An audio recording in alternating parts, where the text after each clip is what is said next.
Ujú. A ver.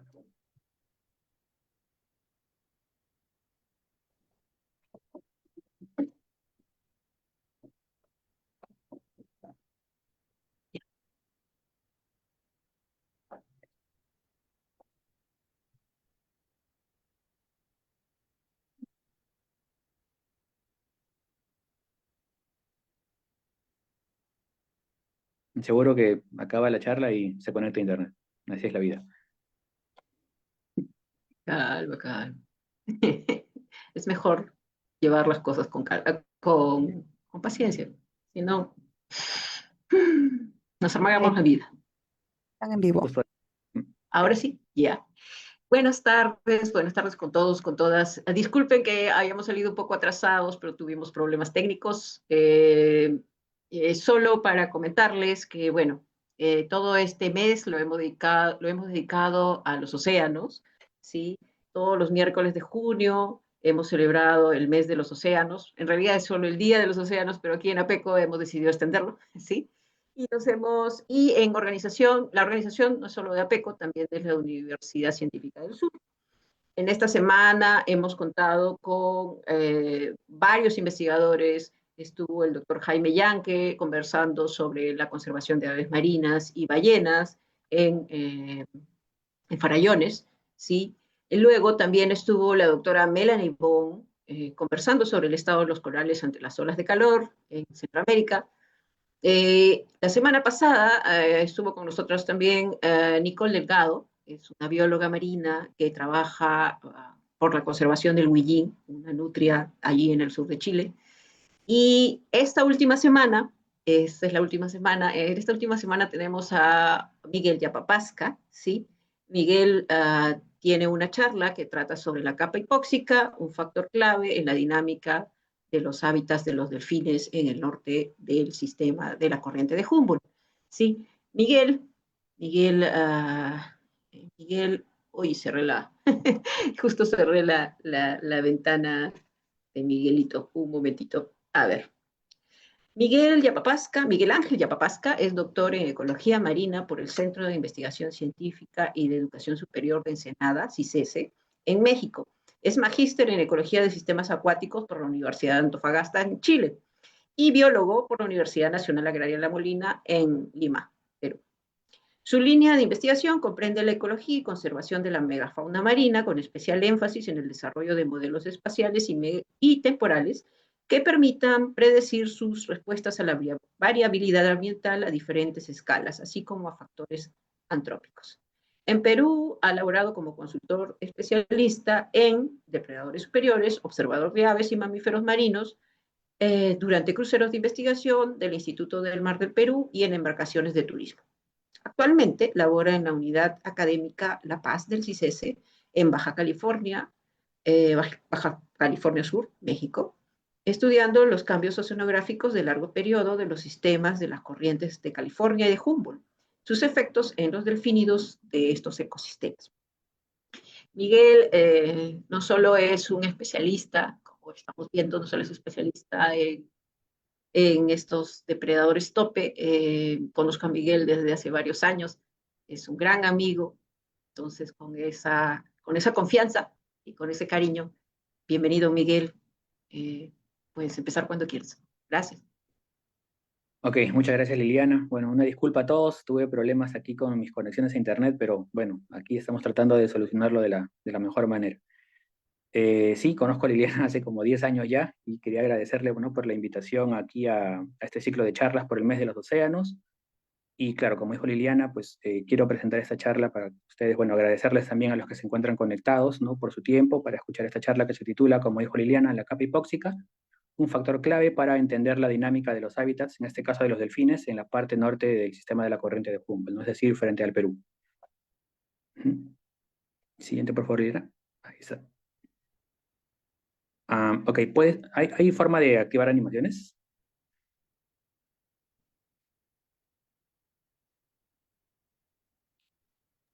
Como es un PDF, no sé si me permite.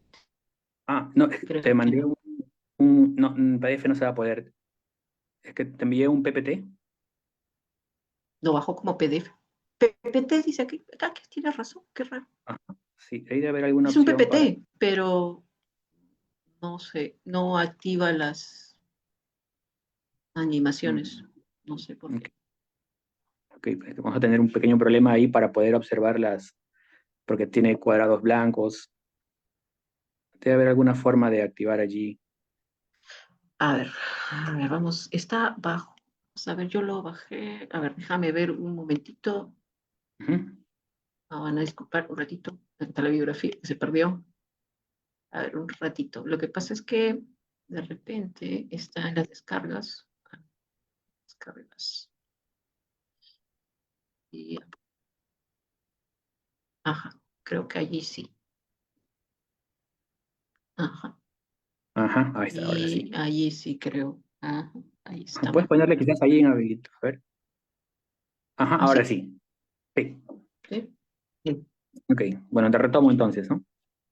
Ujú. Ok, bueno, la distribución de los depredadores en general no se encuentra estrechamente relacionada a lo que es la distribución de sus presas, ¿no? Como podemos observar allí, la ballena jorobada aquí alrededor de la península antártica se distribuye principalmente en esta región denominada el estrecho de Bransfield. Ahí lo podemos ver en la coloración en rojo. Y siguiente, por favor. Vemos cómo esta se encuentra relacionado también a la distribución de su presa principal, este tipo de krill denominado Fausia superba, también en el estrecho de Bransfield, ¿no? En el caso siguiente, podemos observar a la ballena de aleta, que principalmente se distribuye allí en la zona conocida como el pasaje de Drake, lo mismo que su presa principal, ¿no? Esta otra especie de krill denominado Tisanesa macrura, ¿no? Entonces, efectivamente vemos cómo la distribución de las presas está estrechamente relacionada con la distribución de estos depredadores, ¿no? Sin embargo, datos simultáneos de depredadores y presas generalmente son difíciles de obtener, por lo cual, más bien, variables oceanográficas, siguiente por favor, relacionadas a, digamos en este caso, a imágenes satelitales de temperatura superficial del mar, por ejemplo, la salinidad superficial, la clorofila superficial, y también, siguiente por favor, variables como la profundidad batimétrica y la distancia a la costa, por ejemplo, sirven como indicadores o proxies de la distribución de estos depredadores, ¿no? Que son calculados a través de modelación. Siguiente, por favor, Liliana.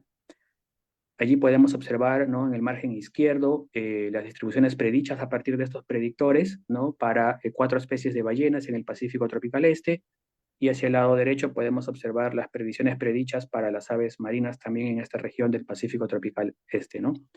Y esto, siguiente por favor, es debido a que estas variables funcionan como indicadores o proxies de agregación de presas. Sin embargo, pues estos depredadores, como sabemos, habitan en un ambiente tridimensional, ¿no? Dentro de un volumen de agua, por lo cual variables físicas asociadas a la columna del agua también nos pueden ayudar a predecir o inferir la distribución de estos depredadores, ¿no? Como veremos a continuación,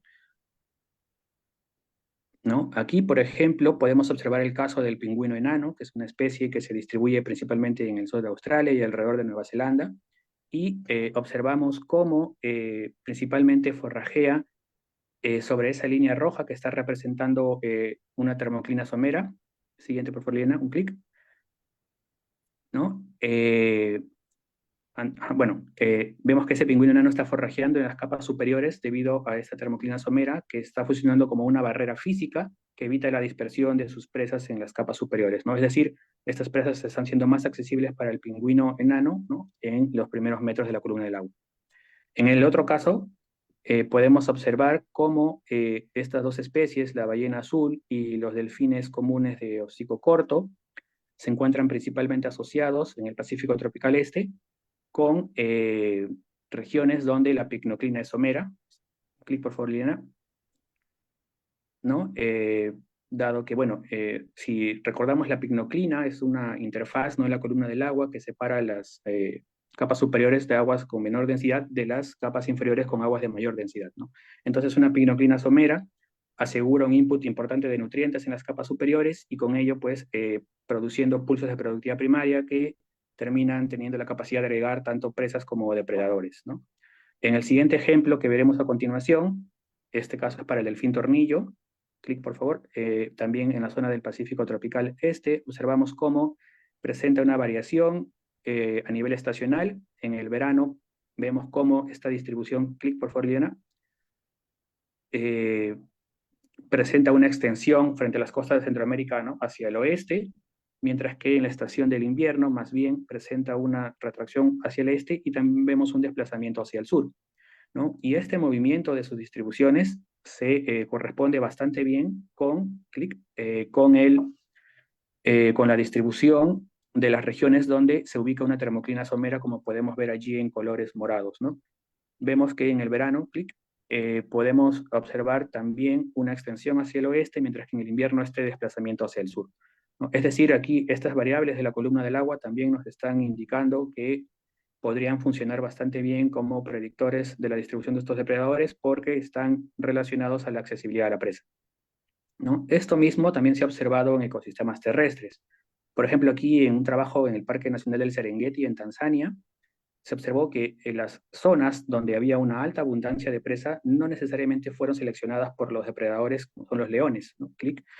Sino más bien estos leones forrajearon principalmente en zonas donde hubo una menor abundancia de presas, pero vemos también que los pastos fueron mucho más altos y esta cobertura fue mucho más densa, ¿no? Lo que evitaba ser detectados por los depredadores, ¿no?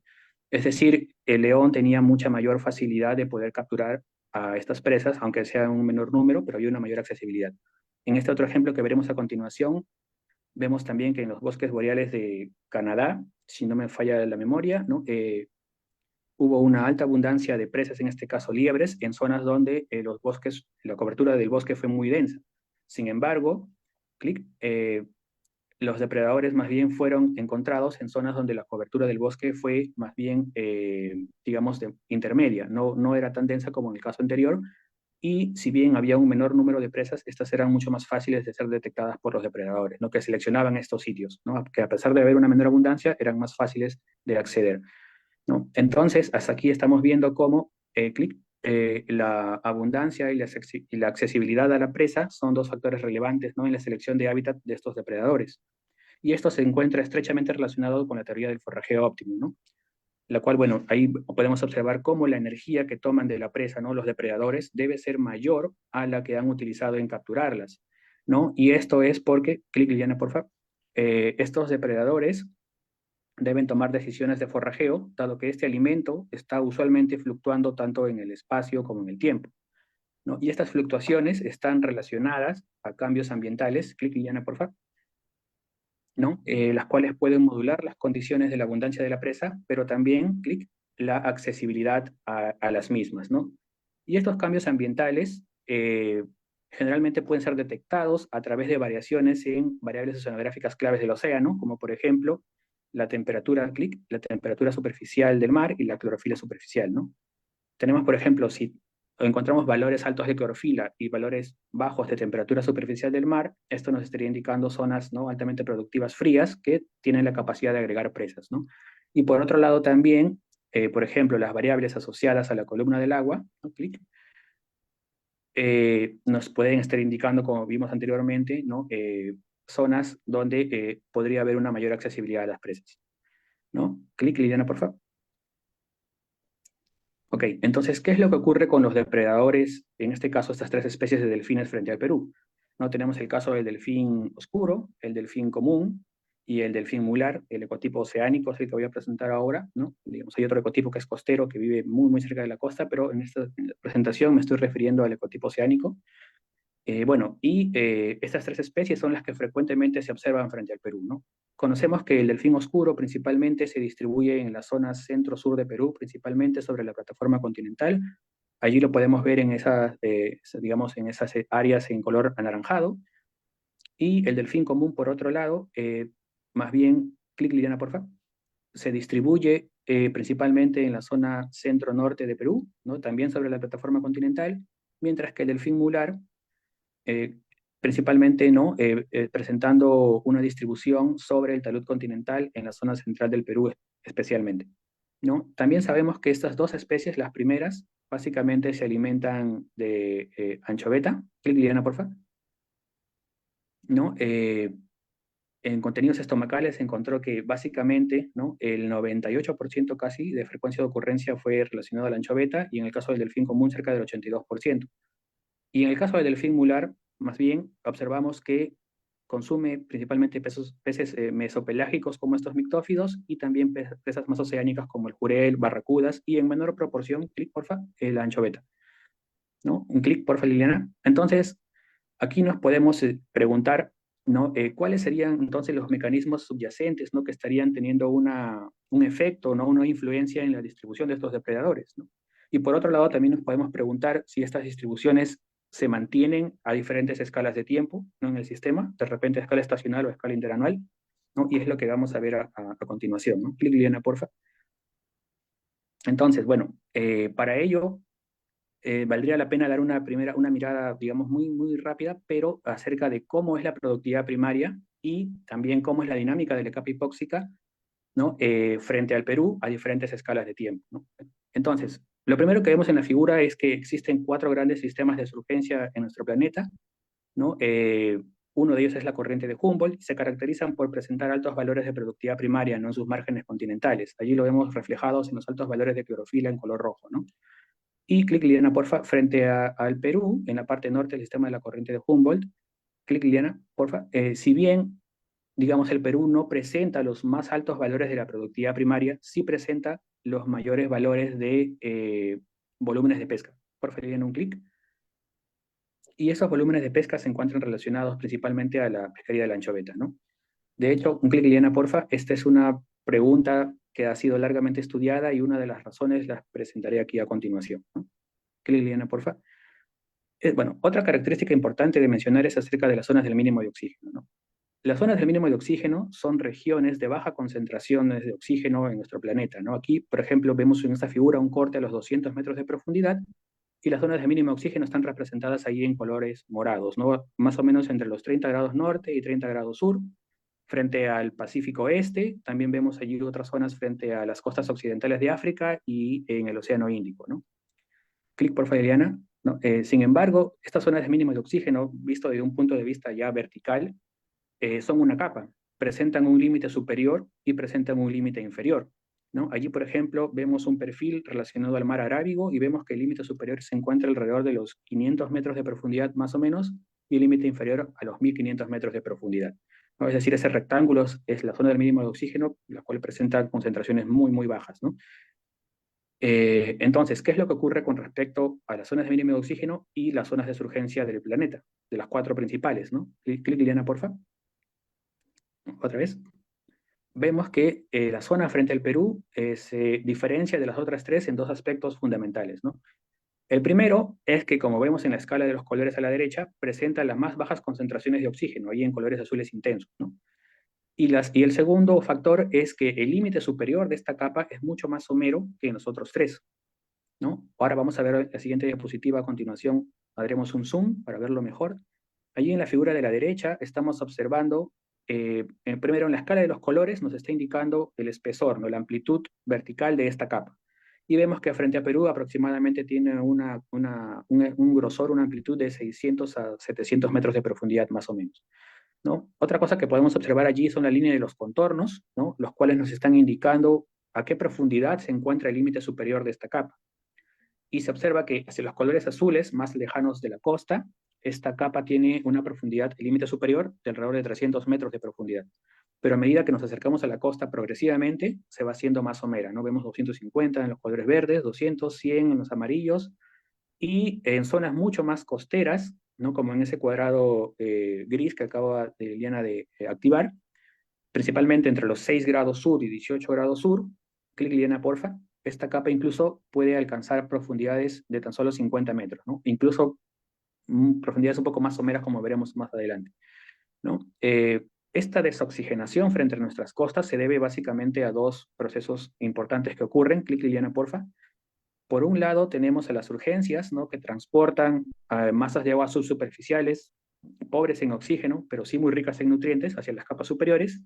Y por otro lado también tenemos la degradación de la respiración microbiana, ¿no? Que consume el oxígeno durante la degradación de la materia orgánica. Clic, Liliana, porfa. Aquí en esta figura, en este esquema, se puede ver mejor. Aquí podemos observar en la región en color azul, representando la zona del mínimo de oxígeno. Como mencioné anteriormente, ¿no? Hacia zonas más lejanas de la plataforma es más profunda, pero a medida que se va acercando a la plataforma se va haciendo más somero. ¿no? Entonces vemos también en la figura que en la región en azul existen organismos que son, digamos, adaptados a vivir bajo estas bajas concentraciones de oxígeno, como por ejemplo estos peces mictófidos, ¿no? Y también algunas especies de eufáusidos, pero también observamos que sobre esta capa hay otras especies, como esas anchovetas que están andando por allí, ¿no? Que se encuentran constreñidas en las capas superiores, ¿no? Debido a esta zona del mínimo de oxígeno. Es decir, no pueden descender más porque ellas no están adaptadas a estas condiciones hipóxicas, ¿no? Dentro de la zona del mínimo de oxígeno. Y esto explicaría en parte también por qué son más accesibles para las pesquerías y esto también explicaría parcialmente los mayores volúmenes de pesca que se dan frente a Perú, ¿no? Clic, Liliana, por favor. Entonces, bueno, el límite superior de la mínima de oxígeno allí señalado con esa flechita en rojo, clic, Liliana, por favor. Desde un punto de vista físico, generalmente se le define a una concentración, clic, Liliana, por favor, de 0,5 mililitros por litro, ¿no? Es una concentración bastante baja, ¿no? Y aparte, antes de eso, por favor, un clic anterior, ¿no? Sin embargo, este umbral de los 0,5 mililitros, desde un punto de vista más ecológico, digamos, este valor no puede ser un umbral necesariamente de estrés hipóxico para todas las especies, ¿no? Hay especies como la anchoveta, cuyos, digamos, procesos fisiológicos ya comienzan a ser alterados a concentraciones menores a 2 mililitros por litro, como se ve ahí en la línea gris, ¿no? Clic, Liliana, por favor. Es decir, allí la anchoveta a concentraciones menores comienza a presentar problemas fisiológicos muy serios e incluso la letalidad. Entonces, podríamos decir que a partir de esta concentración de los 2 mililitros por litro, clic, Liliana, por favor, se tiene una capa hipóxica para organismos epipelágicos como la anchoveta, ¿no? Entonces, si esta capa hipóxica tiene una influencia en la distribución de este organismo, la anchoveta, ¿no? Que es presa de, clic, Liliana, por favor, depredadores como las aves marinas y los cetáceos, en este caso los delfines, podría también entonces la capa hipóxica indirectamente influir en la distribución de estos depredadores, ¿no? Clic, Liliana, por favor. Entonces, hasta aquí estamos observando cómo la productividad primaria y la capa hipóxica son dos factores importantes del sistema frente a Perú, el sistema marino, y que tienen una relevancia, ¿no? En los diferentes niveles tróficos. Sin embargo, como sabemos, pues el mar peruano, bueno, y en general el océano, ¿no? Es un sistema bastante dinámico, ¿no? No es una gelatina que está estática, ¿no? Sino que presenta fluctuaciones a diferentes escalas de tiempo, ¿no? Aquí, por ejemplo, bueno, Liliana ha activado dos figuras, ¿no? La primera, que se ve abajo donde dice invierno en color negro, no, anterior Liliana, por favor, ahí nomás, allí, ajá, podemos observar lo siguiente, ¿no? Primero que durante la estación del invierno los vientos son muy intensos, ¿no? Y esto permite también unas surgencias muy intensas y una mezcla en las capas superiores de la columna del agua, que termina, digamos, diluyendo la biomasa fitoplanctónica en la columna del agua. Pero también observamos que hay una exportación, ¿no? Una advección de la productividad primaria a esas zonas más oceánicas. Mientras que en el verano, clic, Liliana, porfa, estos vientos se debilitan, ¿no? Y por ende también las urgencias son más débiles, la mezcla en las capas superiores también son más débiles y permite una acumulación de la biomasa fitoplanctónica en las capas superiores, ¿no? Hay una agregación allí. Y también, bueno, ya no hay una exportación tan importante hacia la zona oceánica como en el invierno. Eso también lo podemos ver en esta gráfica aquí a la izquierda que va a aparecer, ¿no? Que nos está mostrando el ciclo anual de la clorofila superficial, ¿no? Allí en el invierno podemos observar, perdón, primero en el verano, aquí en la primera columna en gris, donde dice verano, bueno, está en color blanco, bueno, ahí se ve los mayores valores de la clorofila superficial del ciclo anual, ¿no? Como podemos observar en la figura de la derecha, y esto se debe a la acumulación de la biomasa fitoplanctónica en las capas superiores, ¿no? Y esta biomasa fitoplanctónica también, digamos, se beneficia de la disponibilidad alta de la luz que hay durante esta estación, mientras que en el invierno podemos observar más bien los valores más bajos de la clorofila superficial en el ciclo anual, ¿no? Producto justamente de esta dilución de la biomasa fitoplanctónica en la columna del agua, y también debido a la capa nubosa que limita, ¿no? La absorción de la luz por parte del fitoplancton durante la estación del invierno. Esto también se encuentra relacionado con la dinámica que ocurre con la capa hipóxica. Clic, Liliana, porfa. Aquí podemos observar en esta figura, ¿no? Bueno, en el eje Y se ven las profundidades del límite superior de esta capa hipóxica y se ve claramente cómo en los meses del verano, ¿no? En la primera parte, este límite superior se encuentra mucho más somero que en el invierno, ¿no? Estas gráficas fueron construidas con datos colectados alrededor de las islas guaneras, pero nos da una buena representación de lo que está ocurriendo, ¿no? Durante las estaciones del año. Una somerización en el verano y una profundización en el invierno, ¿no? Entonces, esto también lo podemos ver de una manera esquemática. Clic derecho, por favor, Liliana. Allí en el verano, por ejemplo, podemos observar efectivamente cómo el límite superior de la mínima de oxígeno, esa, digamos, esa región achurada, ¿no? Está somerizada sobre la plataforma continental principalmente, ¿no? Alrededor de los 20 y 30 metros de profundidad, pero en el invierno, clic Liliana, por favor, se tiende a profundizar hasta unos 60-80 metros de profundidad, ¿no? Mientras que solamente una franja muy costera, clic Liliana, por favor, permanece aún somera debido a las urgencias costeras durante el invierno, ¿no? Entonces, esto es lo que ocurre, digamos, con la dinámica del sistema a nivel de productividad primaria y la capa hipóxica, ¿no? En el ciclo estacional. Pero ahora veamos qué ocurre a nivel interanual. Clic, Liliana, porfa. ¿No? Sabemos que, bueno, el sistema marino peruano principalmente está influenciado por el ciclo del Niño Oscilación del Sur a nivel interanual, ¿no? Con sus fases más extremas, el Niño y la Niña, ¿no? Allí, por ejemplo, en esta serie de tiempo podemos observar cómo existen anomalías térmicas positivas asociadas a periodos cálidos relacionados al niño, allí en los colores rojos, y también existen anomalías térmicas negativas asociadas a la niña, ¿no? En estos, con los colores azules.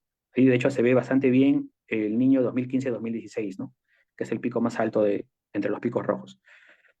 Okay, entonces, ¿qué es lo que ocurre a nivel, digamos, espacial? Aquí en las tres primeras figuras, clic Liliana, porfa, podemos observar, ¿no? Las condiciones del niño del 97 y 98. Una anterior, Liliana, porfa. Allí, las tres primeras figuras, ¿no? Y observamos claramente cómo las masas de agua oceánicas en color azul, que son ricas en oxígeno, pero digamos son oligotróficas, se han acercado hacia la costa y han replegado las aguas costeras frías en pequeños núcleos alrededor de celdas de surgencia que aún permanecen activas durante las condiciones de calentamiento extremo, pero lo contrario ocurre durante las condiciones frías de la niña. Clic, Liliana, porfa, que están en las tres figuras finales. Vemos cómo más bien las aguas productivas frías en color verde ahora se extienden hacia el oeste, ¿no? Y las aguas oceánicas, por ende, también se retrotraen hacia el oeste, ¿no? Esto con respecto a la productividad primaria a nivel interanual. Pero, ¿qué ocurre con la capa hipóxica a nivel interanual? Clic, Liliana, porfa. Ok, aquí en esta figura, primero estamos observando allí en el mapita del Perú tres transectos, ¿no? Y esos tres transectos están, digamos, representados en las tres filas de la figura de la derecha. En la primera columna se encuentran las condiciones neutrales, en la columna del medio las condiciones cálidas del niño y las condiciones frías de la niña en la última columna, ¿no? La escala de los colores nos está indicando las concentraciones de oxígeno. Entonces, por ejemplo, observamos allí que la concentración de los 2 mililitros por litro, es decir, el límite superior de esta capa hipóxica, que está en la transición de los amarillos al verde, se ubica ahí en la primera figura de las condiciones neutrales, ¿no? En la parte superior, ¿no? Y en la línea discontinua, un poco más abajo, se encuentra, digamos, el límite superior de la zona del mínimo de oxígeno a una concentración de 0,5 mililitros por litro, ¿no? Pero, digamos, lo resaltante de esta figura es lo siguiente, ¿no? Clic, Liliana, porfa. Es que durante las condiciones el niño, vemos cómo estos límites superiores se profundizan, mientras que durante las condiciones frías de la niña, más bien estos límites superiores de estas capas, Liliana, porfa, más bien tienden a somerizarse, principalmente sobre la plataforma continental, ¿no? Es decir, hay un desplazamiento vertical del límite superior de esta capa, ¿no? Hacia abajo durante las condiciones cálidas del niño y hacia arriba durante las condiciones frías de la niña, ¿no? Entonces, clic Liliana, porfa. Si el sistema está oscilando estacionalmente e interanualmente, cómo esto podría estar, digamos, influenciando también en la distribución de estos depredadores, ¿no? Aquí en esta figura que acaba de activar Liliana, podemos observar, bueno, son las salidas, los resultados de un modelo en el cual nos está mostrando en la escala de los colores la idoneidad ambiental, ¿no? Hacia los colores más naranjas y rojos intensos nos está indicando ambientes más idóneos, ¿no? Y ahí en el delfín oscuro vemos claramente cómo, clic Liliana, porfa, hay preferencias allí por el cuadrante superior a la izquierda, los cuales nos está indicando, ¿no? Una afinidad por zonas donde la capa hipóxica es más somera, y clic Liliana, porfa, y también ahí de la línea horizontal hacia arriba nos está indicando preferencias por zonas donde hay altos valores de clorofila, ¿no? Y estas preferencias, clic Liliana, porfa, se mantienen durante las tres estaciones restantes. Para el caso del delfín común, clic Liliana, porfa, también observamos, clic, preferencias por donde la capa hipóxica es somera, clic, y también por zonas frías, ¿no? Y estas preferencias también se mantienen en las tres estaciones restantes. Liliana, porfa, ¿no? Y finalmente el delfín mular, Liliana, porfa, muestra también preferencias por la capa hipóxica somera, zonas con capa hipóxica somera, pero no hay una clara afinidad por zonas frías o cálidas, ¿no? Entonces, si estas, digamos, preferencias ambientales las proyectamos ahora en el espacio geográfico, observamos lo siguiente. Ok, aquí, bueno, primero la misma idea, ¿no? La escala de los colores, o sea, los colores rojos más intensos nos están indicando una mayor idoneidad del hábitat. Y para el delfín oscuro observamos claramente cómo hay mayores, digamos, preferencias por zonas del centro-sur de Perú, ¿no? Pero a nivel estacional observamos que en el invierno, clic Liliana, porfa, este hábitat predicho presenta una retracción hacia la costa, ¿no? En el caso del delfín común, ajá, observamos principalmente una preferencia por zonas de la costa centro-norte, como lo habíamos visto anteriormente, pero durante el invierno también observamos una retracción hacia la costa, ¿no? A diferencia de las otras estaciones. Y efectivamente, ¿no? Si calculamos las distancias de todos esos píxeles con los colores anaranjados y rojos intensos, clic Liliana, porfa, observamos que el delfín oscuro, durante la estación del invierno, ahí representado en ese cerrito de color celeste, se encuentra más cerca a la costa que en las otras estaciones.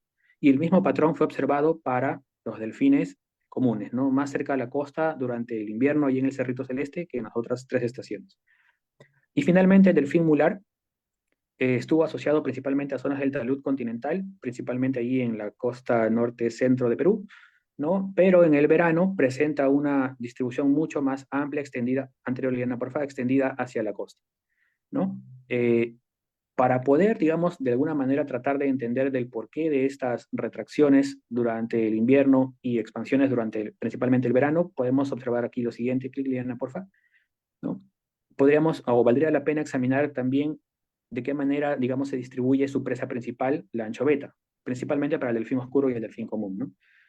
Habíamos dicho que durante el invierno, ¿no? Los vientos son muy intensos y esto permite mayores urgencias y una advección de la productividad primaria en las zonas más oceánicas, ¿no? Clic Liliana, porfa. Y esto se relaciona también con clic, con una mayor distribución horizontal de la anchoveta durante el invierno, ¿no? Mientras que en el verano, digamos, hay una menor exportación de esta productividad primaria hacia la zona oceánica, ¿no? Y esto también se relaciona con una menor distribución horizontal de la anchoveta durante esta estación, ¿no?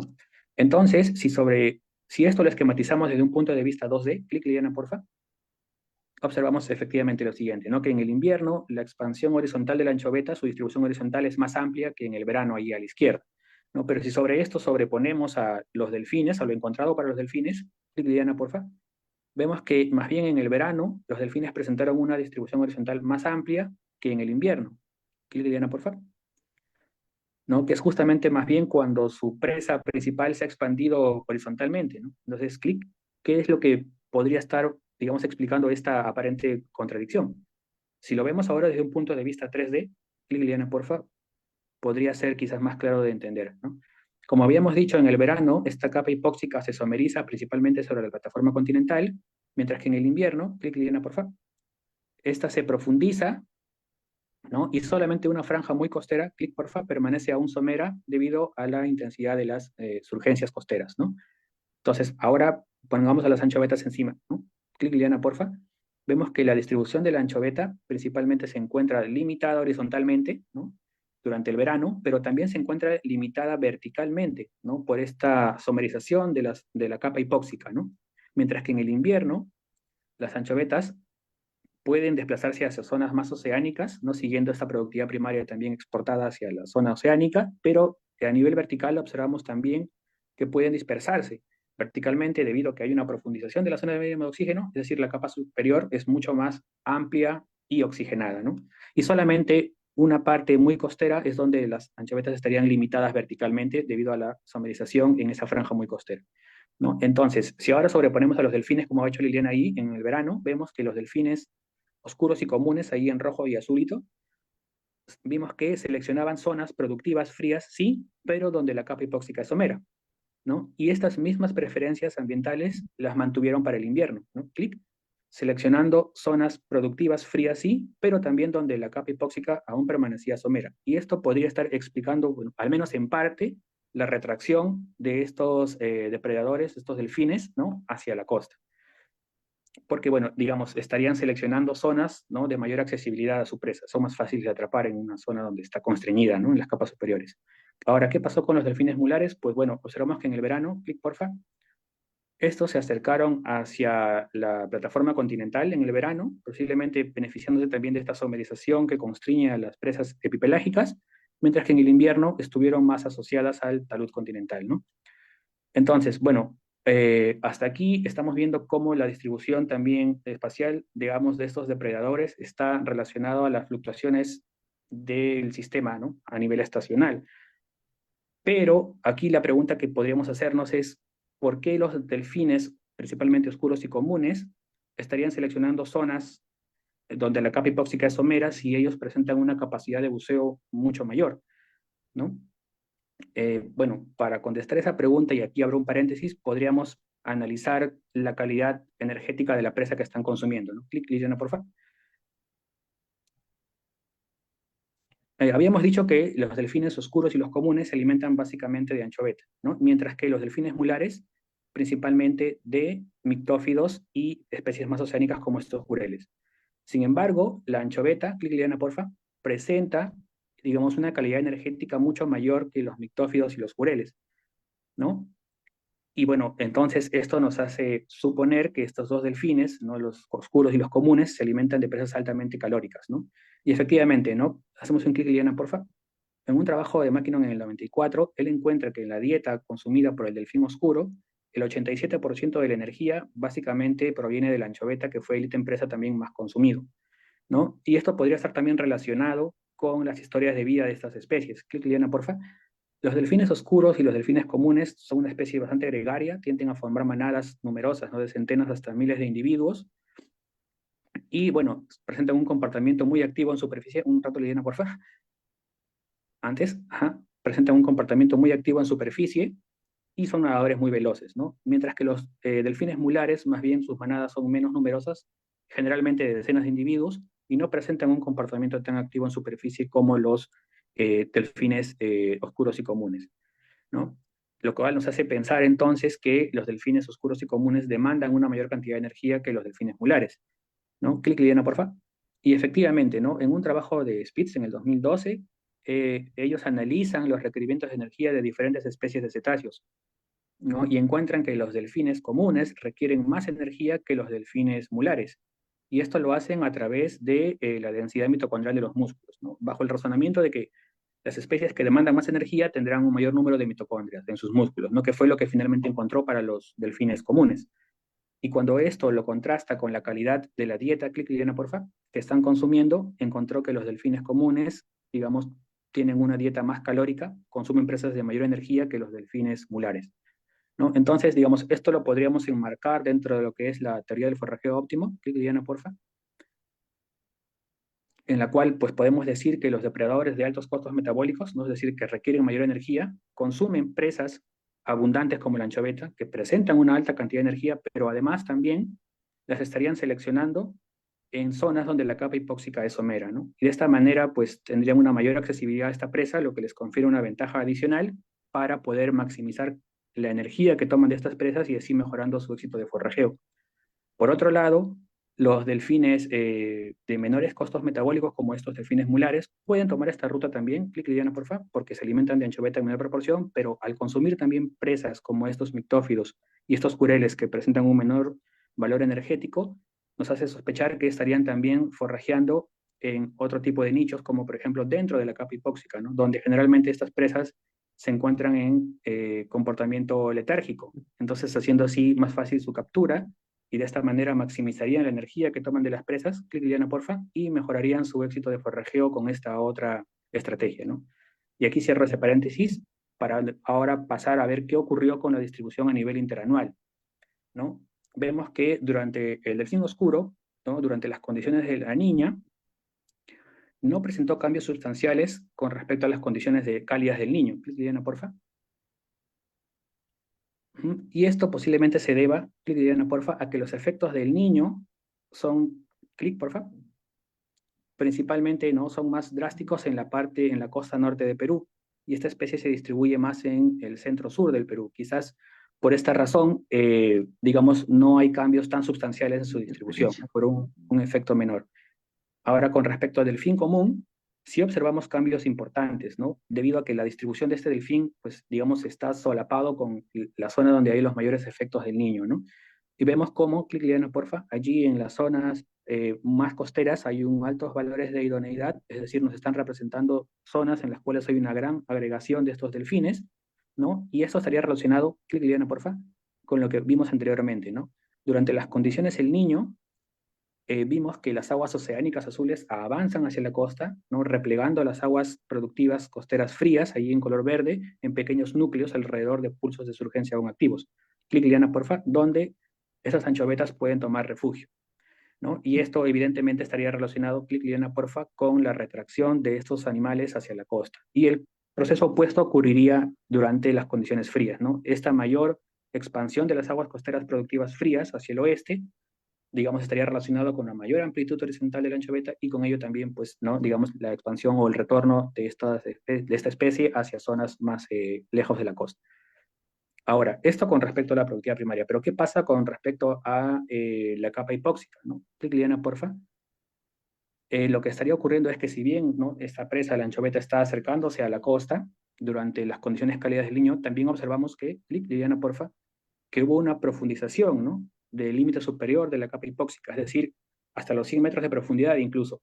Entonces, toda esta capa oxigenada se hace mucho más amplia verticalmente, con lo cual, clic, Liliana, porfa, esta anchoveta puede profundizarse, obligando a estos depredadores a forrajear, digamos, en zonas más profundas y o alimentarse de la nueva oferta de presas que ocurre durante esas condiciones cálidas, ¿no? Mientras que en las condiciones frías, la somerización de esta capa constriñe mucho más a las presas epipelágicas como la anchoveta, Liliana, porfa,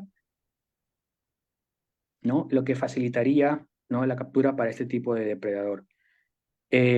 Y ahora finalmente con respecto a los delfines mulares, clic por Liliana, observamos también diferencias importantes en sus distribuciones. Observamos que durante las condiciones cálidas del Niño hay una alta agregación, clic Liliana, porfa, ¿no? De estos delfines en las zonas del talud continental y zonas más costeras, y eso estaría relacionado justamente a que, clic Liliana, sí, porfa. Durante esas condiciones cálidas, clic, hay un ingreso de estas masas de agua oceánicas azules hacia la costa y con ello, clic Liliana, porfa, también el ingreso de presas más oceánicas, ¿no? Acercándose hacia el talud y a zonas más costeras. Y también, por otro lado, es muy posible que poblaciones de esta especie que habitan en el Pacífico Central también se acerquen hacia las zonas cercanas al talud y la costa de Perú. Y el proceso opuesto ocurriría durante las condiciones de la Niña, ¿no? Que debido a la expansión de las aguas costeras frías ahí en verde, pues digamos, terminan desencadenando una retracción de las masas de agua oceánica y de las presas y los depredadores que habitan también en esas zonas, en esas aguas oceánicas, ¿no? Y el retorno de, posiblemente de estas poblaciones hacia las zonas del Pacífico Central.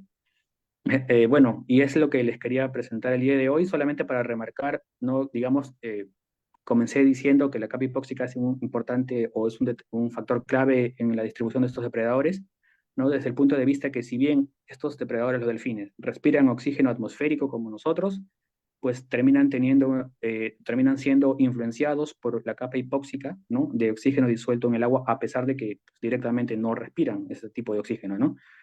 Y vemos también cómo las variaciones de nuestro sistema peruano a nivel estacional e interanual también terminan, digamos, siendo eh, reflejados en las distribuciones de estos depredadores, ¿no? Ahora sí, Liliana, clic, porfa. Quería agradecer a PECO y a la Universidad Científica del Sur por la invitación y también al CICESE Unidad de la Paz y a la Secretaría de Ciencia y Tecnología de México por financiar mi trabajo actualmente y también al Instituto del Mar del Perú, al IMARPE, ¿no? Que es la institución donde laboré intermitentemente hace algunos años y que me brindó las facilidades para realizar este trabajo. Y bueno, quedo atento a las preguntas que puedan surgir y espero pues poder contestarlas, ¿no? Muchas gracias. Gracias, Miguel. Muchas gracias por la presentación. Ha sido bastante, muy gráfica. Nos ha ayudado a entender un poco los procesos en estas dimensiones y que a veces no las tomamos en consideración porque estamos hablando del mar, ¿no? No tenemos idea de cómo funciona el mar. Entonces, A ver, no sé si tenemos preguntas de los asistentes. A ver, ya tenemos muchos asistentes. A ver, yo tengo una consulta, Miguel, o bueno, varias, Ujú. pero una de ellas es, ¿qué va a pasar con esta zona mínima de oxígeno frente al cambio climático, por ejemplo? Esa es una pregunta bien, bien interesante, porque de hecho, o sea, los modelos, digamos, de proyecciones a futuro de la zona del mínimo de oxígeno, algunos dicen que la zona frente a Perú se va a oxigenar y otros modelos dicen que se va a desoxigenar. Entonces es bien incierto lo que podría pasar a futuro, ¿no? O sea, por un lado, el calentamiento global termina calentando, digamos, las capas superiores de la columna del agua y con eso pues hay una menor dilución del oxígeno. El oxígeno escapa y se desoxigena, ¿no? En una capa más estratificada térmicamente hablando. Pero, por otro lado, también las proyecciones que se han hecho frente a Perú se observan que los vientos se están intensificando y las urgencias también. Entonces, con ello, la capa de mezcla se hace más intensa, entonces hay una capa Ujú. homogénea mucho más oxigenada verticalmente. Entonces, dependiendo de lo que ocurra, podría eso tener un determinado efecto de influencia en este tipo de depredadores, ¿no? Pero digamos, en conclusión, sea lo que sea que ocurra, lo que ocurre con la capa hipóxica va a terminar también teniendo un efecto en este tipo de depredadores, ¿no? Y yo, aquí has hablado de dos o tres especies, que son las Mm. que tú has trabajado para la tesis. ¿Hay idea de qué puede suceder, por ejemplo, con otras especies o con las ballenas en particular? Que yo sé que te dedicas a los delfínidos, pero o en particular para esta Sí. charla, pero ¿hay idea de qué pueda suceder con otros cetáceos en el Perú? Sí, o sea, de hecho, hay especies de ballenas que, digamos, son residentes frente a las costas del Perú, ¿no? Y estas especies podrían también, digamos, estar influenciadas por el movimiento de esta capa hipóxica, ¿no? Y de lo que pasa también con la productividad primaria, por ejemplo, la ballena de Bright, ¿no? Se sabe que es residente. Eh, y al consumir también entre sus presas principales a la anchoveta, pues también podría tener un efecto en su distribución que aunque por ahora es desconocida, pues podría hacernos sugerir o pensar de que efectivamente, ¿no? Lo que termina ocurriendo con la productividad y la capa hipóxica también termina afectando a este tipo de predadores, e incluso a las especies migratorias, ¿no? Que digamos que también, digamos, ajustan sus ciclos de vida a las diferentes variaciones que ocurren en los sistemas donde ellos visitan, ¿no? Entonces, efectivamente, con las ballenas también habría una influencia, ¿no? Por ahora, digamos, no evaluada, pero nos hace sugerir de todas maneras que sí tiene un efecto, digamos, la dinámica de nuestro sistema bajo estos dos factores, la productividad primaria y la capa hipóxica. Por otro lado, también, digamos, he realizado estudios con respecto a las aves guaneras y Ujú, estos movimientos, ¿no? O estas fluctuaciones del sistema. Ese trabajo está todavía está sometido, ujú, pero lo que también se observó es que a nivel estacional, efectivamente, las aves guaneras presentan variaciones en sus distribuciones, ¿no? Acercándose hacia la costa también en el invierno, que es justo cuando ocurre la puesta de los huevos, y más bien una distribución más extendida durante el verano, que es cuando ocurre la independización de los juveniles, ¿no? Y hay un trabajo de Janina Pasuni, si no me equivoco, claro, ujú. que ella menciona, ¿no? Encuentra la fenología, una relación entre la fenología de las aves guaneras y también las concentraciones de oxígeno, ¿no? Y digamos el movimiento de esta capa hipóxica. Y ella encuentra que más bien en el verano, que la capa hipóxica está más somera y que hay, digamos, presas más fácilmente accesibles, eso coincide con la independización de los juveniles, porque aseguraría la sobrevivencia de estos animales que aún son inexpertos en la captura de sus presas, ¿no? Que fue un resultado bien interesante porque pues, uno esperaría que más bien que la puesta de los huevos que demandan mucha energía Ujú. ocurran más bien en momentos en que esta capa hipóxica hace más accesible a sus presas, ¿no? Es lo que hemos encontrado también a nivel espacial, ¿no? Pero como digo, este trabajo está todavía bajo revisión y a nivel interanual, pues también las aves guaneras muestran una retracción durante el niño y una expansión Ujú. durante la niña, al Claro. menos el guaná y el pelícano. El piquero no muestra, digamos, cambios tan drásticos en sus distribuciones interanuales, posiblemente porque, bueno, como son especies que, es una especie primero que vuela mucho más lejos, ¿no? Y probablemente requiera una cantidad de energía mayor de sus presas porque generalmente se alimenta de anchovetas adultas, ¿no? Es posible que viaje a buscar otro tipo de presas que puedan de alguna manera suministrar esa cantidad de energía que necesitan y por eso no se retrotraen hacia la costa como las otras especies, pero como digo, todavía está bajo evaluación. Ya. A ver, no sé si tenemos preguntas de los asistentes. Tengo a varios estudiantes aquí. Tengo, a ver, Aldo, dígame usted. Sí, yo tengo una pregunta, Miguelón. Ujú, Este, le has dado harto énfasis en tu charla a cómo cambia el ambiente, ujú, pero ¿podrías contarnos un poquito la respuesta individual de la especie? Por ejemplo, nosotros tenemos claros que los delfínidos pueden ser bien plásticos en términos de selección y obtención de alimento. ujú. Entonces,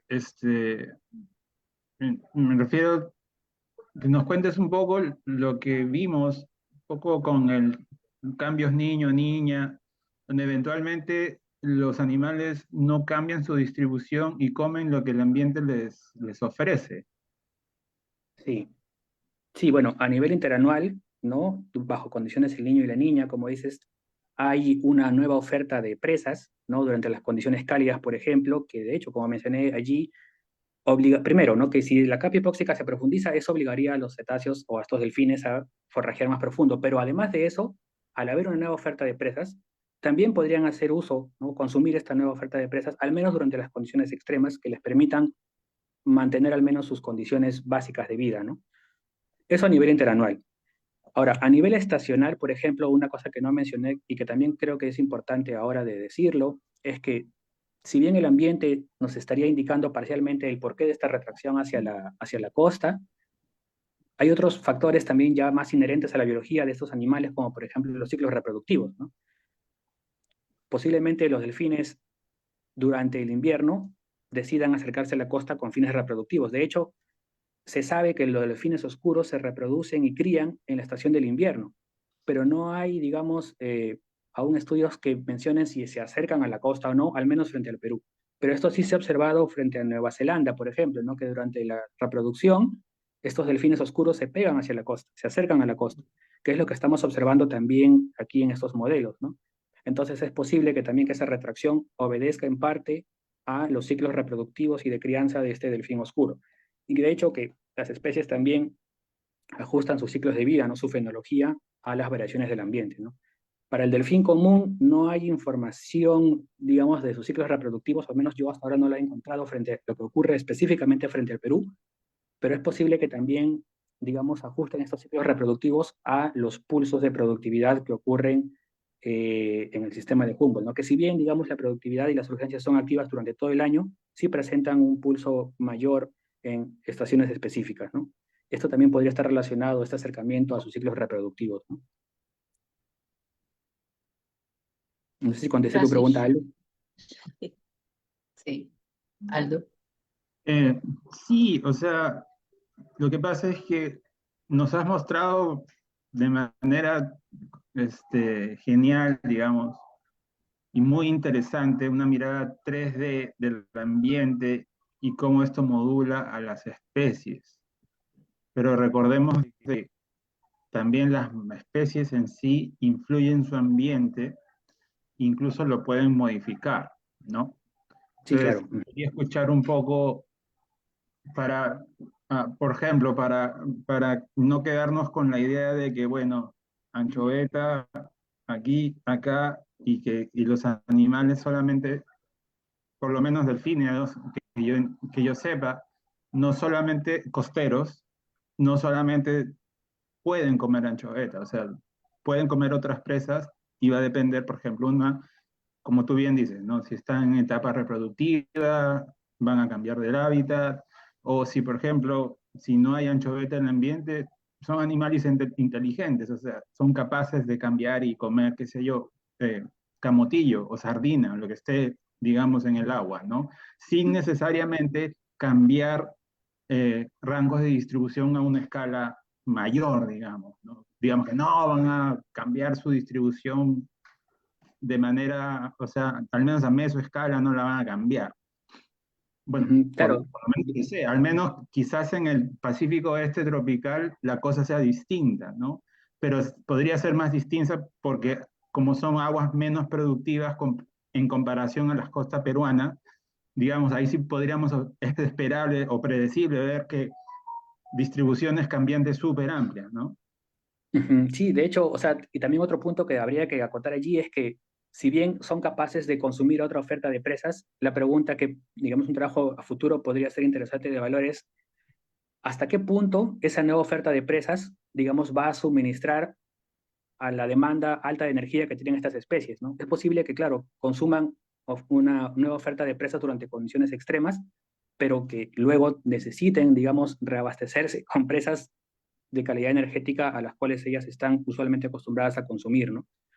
Pero sí, o sea, de todas formas los delfines son especies bastante plásticas. Ellos se alimentan, pues, de la oferta de presas disponibles en su ambiente, ¿no? Pero en el caso de Perú, digamos que es un ecosistema bastante interesante, ¿no? Al tener esta alta disponibilidad de anchoveta, es muy posible que puedan, digamos, completar sus altas demandas de energía al consumir preferentemente a este tipo de organismo, ¿no? Que tiene, como vimos, altos valores calóricos. Gracias por la respuesta y la conversación, todo súper interesante. Yo ya me conozco tu chamba, Mm.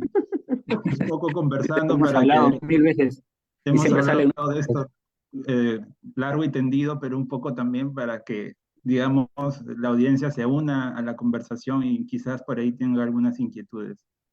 Ujú. Gracias, Aldo, sí. Gracias, Aldo. No sé si hay alguna pregunta más. Bueno, mientras se anima, acá hay una pregunta del Facebook. Dice, buenas tardes, muy interesante, felicitar a los organizadores, al expositor, consultar, ¿hay nuevas especies de plancton que estén apareciendo o puedan aparecer en esta capa hipóxica y que sean parte de los reguladores del ecosistema? Patricia Sarabia. Bueno, sí. Lo siento, y sí desconozco, ¿no? Sobre el tema del zooplancton, ¿no? A profundidad, pero pues imagino que cambiando las condiciones, digamos, en periodos a largo plazo, es posible que también cambie la composición del zooplancton, ¿no? Según cambian las condiciones, ¿no? Incluso las relaciones trofodinámicas que puedan existir, ¿no? Es decir, si en el largo plazo, ¿no? Las condiciones del sistema comienzan a cambiar, es muy posible que haya una recomposición de los niveles tróficos, ¿no? También en nuestro sistema, ¿no? Como se ha visto en periodos anteriores, ¿no? Digamos, en el último periodo interglaciar, si no me equivoco, digamos, los organismos que habitaban en el mar peruano eran básicamente gobios, peces mesopelágicos, si no me falla la memoria, y que supongo se alimentaban de comunidades de zooplancton diferentes a las que tenemos ahora, ¿no? Digamos que son adaptadas a esa clase de condiciones más oligotróficas, ¿no? Pero bueno, más a detalle no podría decir. No, no sé si hay alguna pregunta más de nuestros asistentes, de los asistentes a la charla. Ya están tímidos. A ver, una pregunta más de mi parte. Yo imagino, ahora que mencionaste las aves y todo esto, recordé que, por ejemplo, hay un tema de, si las aves, por ejemplo, tienes aves que son los machos más grandes, las hembras más grandes, los machos más pequeños, como que reparten las zonas de alimentación. Yo sé que con los delfines no se puede, es complicado, pero hay posibilidad de ver, de que partan este hábitat también con relación a la zona mínima de oxígeno. O sea que hay una, digamos, una segregación sexual en Uh -huh. espacio. Eh, mm, Ahorita se me ha ido, digamos, el fondo pero hay un paper, creo que es del doctor Weismerkirch, no sé si se pronuncia ese apellido, que es del 2012, y creo que ellos analizan aves, digamos, la distribución de las aves con tags, y creo que sí encuentran diferencias, aunque creo que no son sustanciales, entre machos y hembras de piquero y de cormorán. No, presidente, te debo esa respuesta, Liliana, ahorita mismo no lo tengo claro. No recuerdo si hay una Yo lo diferenciación recuerdo estricta o para patas azules, lo recuerdo. mm, Las hembras eran más grandes, entonces se alejaban más de la costa o tenían mm, presas fuera de la costa, los machos ujú. eran más pequeños, más hacia la costa, y en los delfines, Es muy complicado, no me animaría a dar una respuesta, ¿no? De hecho, o sea, digamos, incluso con las aves, por ejemplo, cuando se les taguea y puede haber, digamos, o se puede analizar quizás diferencias en sus distribuciones a nivel de sexos. Recordemos también que esos estudios se dan en periodos de tiempo muy cortos, ¿no? Entonces es más difícil encontrar patrones distribucionales, ¿no? Que muestren segregación, sobre todo si, por ejemplo, son tallados en épocas donde hay bastante disponibilidad de alimento. De repente ahí no se aprecia esa segregación sexual, a nivel espacial, digo, ¿no? Entonces, pues para poder, digamos, quizás responder esas preguntas habría que tener información a escalas de tiempo más grandes, como la estacional, por ejemplo, ¿no? Y ver si efectivamente durante esos periodos más largos de tiempo a nivel estacional hay segregación a nivel de sexos en el espacio, ¿no? Pero en cuanto a los delfines, pues no sabría contestarte, Liliana. Lo siento, sí. no hay problema, no hay problema. Y entonces, este trabajo eh, ha encontrado vacíos que continuar estudiando, este trabajo en particular. Sí, por supuesto, ¿no? Digamos, todo esto parte de resultados de modelación. Y Ujú, como comprenderán, pues la modelación es básicamente como una caricatura de lo que ocurre en el medio natural, ¿no? Es tratar de aproximarnos a entender qué estaría ocurriendo, pero por ejemplo, como mencionábamos con Aldo, o sea, quedan preguntas abiertas, ¿no? ¿Qué otro tipo de presas consumirían en otras, digamos, estaciones del año o en otros momentos, en otros años en los cuales las condiciones cambian abruptamente? No podemos detectar, digamos, esa clase de procesos ya más que todo relacionados a la biología inherente de cada especie, ¿no? Por ejemplo, tampoco sería interesante evaluar si cierta especie o no, según su estadio fenológico, su ciclo reproductivo, demanda más cantidad de alimento o menos cantidad de alimento, o ujú, dónde lo consumiría, como me decías, ¿no? En la ujú, pregunta anterior. ujú. Esa clase de preguntas quedan aún por responder, que no se puede, digamos, evaluar con una modelación, digamos, de distribución de especies, ¿no? Como la que he mencionado. Por otro lado, también, por ejemplo, aspectos como la simpatría o cómo las especies se segregan, hay aspectos que no consideramos en la modelación porque nos basamos básicamente en proxies ambientales, ¿no? Pero Ujú, ¿qué pasa con las interacciones interespecíficas entre ellos, ¿no? claro. Entonces, esas cosas no se pueden, al menos en la modelación que yo usé, incluir, ¿no? Pero sería interesante más adelante poder incluir factores ya biológicos, netamente biológicos, ¿no? Relacionados a estas especies en modelación o en alguna otra aproximación que pueda darnos mayores alcances, ¿no? De la historia de vida de estos animales. Gracias. Miguel, hay tenemos a Nayeli García, ¿sí? Nos Ujú. pregunta, ¿qué herramientas de monitoreo se están utilizando para estudiar simultáneamente la capa hipóxica y la actividad de los delfines? Oh, ok, qué chévere pregunta. Bueno, es que en realidad en el Perú hay la enorme suerte de que los cruceros que se realizan, o bueno, se realizaban, digamos, más frecuentemente, ¿no? Frente al Perú, se podía colectar toda esa información simultáneamente, ¿no? Hay, digamos, estaciones oceanográficas, ¿no? Donde, bueno, se toman estos datos, ¿no? Entre ellos, las concentraciones de oxígeno en las columnas del agua en puntos específicos, y al mismo tiempo en estos barcos suben avistadores a bordo, los cuales toman los datos de los delfines, es decir, ambos datos, tanto biológicos, en este caso de los depredadores, como datos físicos, son tomados simultáneamente durante estos cruceros, ¿no? Y eso es una gran ventaja que se tiene básicamente, digamos, nuestro país con respecto a otras zonas del mundo. Es muy Ujú, difícil que se encuentre esta clase de información colectada simultáneamente, por lo cual, pues, es muy interesante poder utilizarla, dado que esta relación entre la capa hipóxica y la zona, perdón, la capa hipóxica o la zona del mismo oxígeno y los depredadores no había sido previamente evaluada a profundidad justamente por la ausencia de la información simultánea, ¿no? ujú. Habían aproximaciones o, digamos, habían utilizado variables indirectas, ¿no? Como por ejemplo la profundidad de la capa de mezcla, si no me equivoco, ¿no? Que está relacionada también con la capa hipóxica, pero no habían, digamos, datos en esa magnitud de muestreos como lo tiene el Instituto del Mar del Perú, ¿no? Y que yo imagino que aún pues se siguen colectando, ¿no? A la actualidad. Gracias, Nayeli, por la pregunta. Tenemos otra pregunta de Raúl Sánchez. La competencia con otros depredadores o incluso entre estos delfines, ¿cómo afecta su distribución? Sí, claro, justo lo que conversábamos hace unos segundos, ¿no? Es que definitivamente la competencia interespecífica también influye en la distribución de estos depredadores, ¿no? Lamentablemente en esta modelación no se pudo incluir esas relaciones interespecíficas, pero definitivamente hay un efecto, ¿no? Entre que las especies, se sabe que, digamos, se segregan parcialmente justamente para evitar la competencia, ¿no? Incluso entre familias, entre poblaciones, ¿no? De esta misma especie, ¿no? Entonces, definitivamente hay un efecto, ¿no? Pero no lo hemos podido, o al menos yo no lo he podido medir en ese trabajo, ¿no? Pero, Hay otra, perdón, solamente para sí, sí, terminar, sí, sí. eh, sí, al menos sí se pudo observar a grandes rasgos cómo hay una segregación latitudinal, ¿no?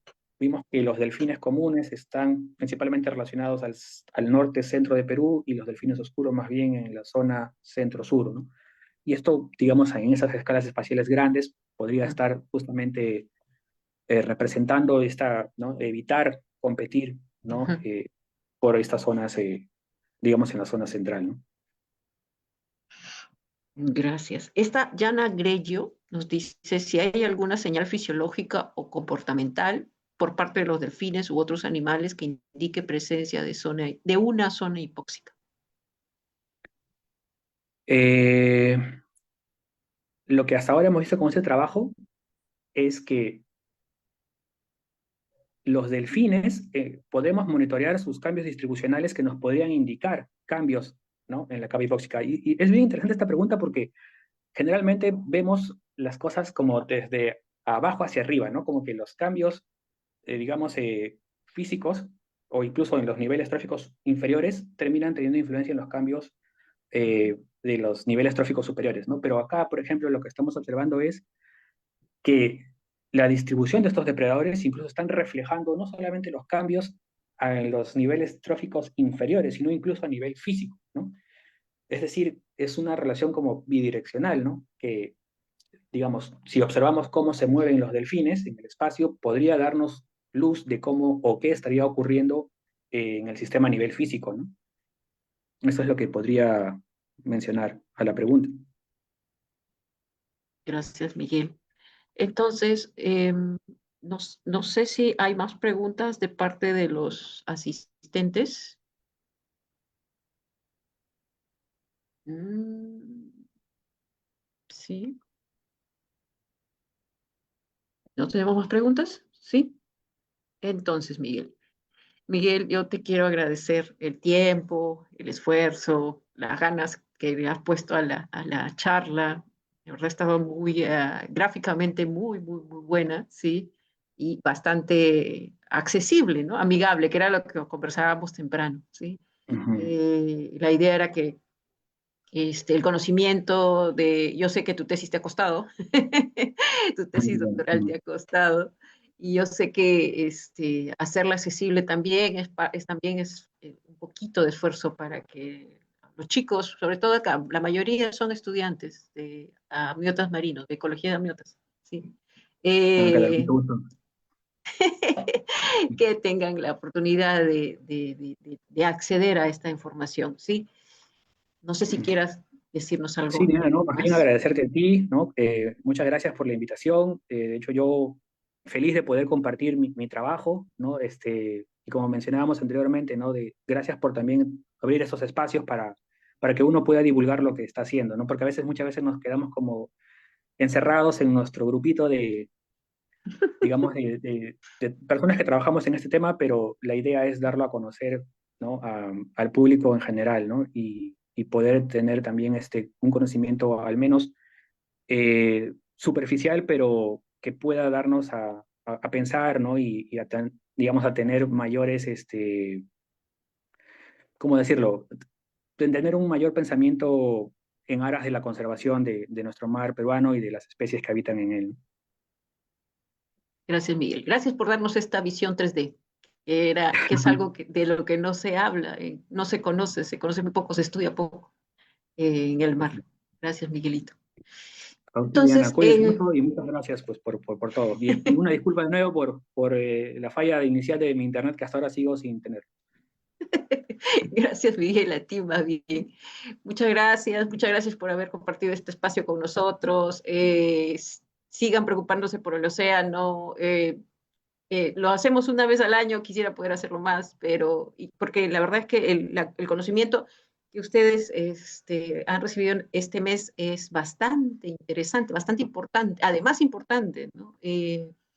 Esta última charla, por ejemplo, como les digo, la visión 3D del océano no se difunde, no se conoce o se estudia poco, o al menos no se divulga, ¿sí? Muchísimas gracias por Bueno, por Liliana, y me habernos olvidaba acompañado. solamente mencionar, por Dime, si dime. acaso, en la última diapositiva puse mi correo por cualquier duda o consulta o en lo que los pueda ayudar, pues allí está mi correo puesto en la última diapositiva. Sí, tienen asesor de tesis. No, no necesariamente, sino conversar, ¿no? De cualquier, Estoy molestando, tú sabes cómo soy. Ya, está bien, Miguel. Un Gracias, abrazo, Miguelito. cuídate. Gracias a todos.